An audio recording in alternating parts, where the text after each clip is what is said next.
ودك خير بدن horta taa awow haddana inta diyaaradda aad fadhido quraankaaga iska dareero akhriso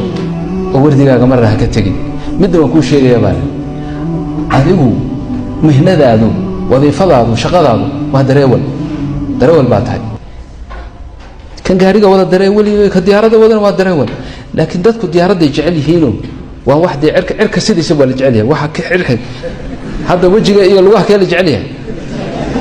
ka fiican وجهها في عن سوما حق عركو حقا حق عركو حقا لابد الدبق كان سرى لجعليها wax kasta markuu kor jiro kor waa la jecel yahay waxa leh hawshaanu waa daro wali ma uun wax kale ma haysid dad baad qaadaysaa magaal hebla geedaysaa waa soo celinaysaa wax kala qabata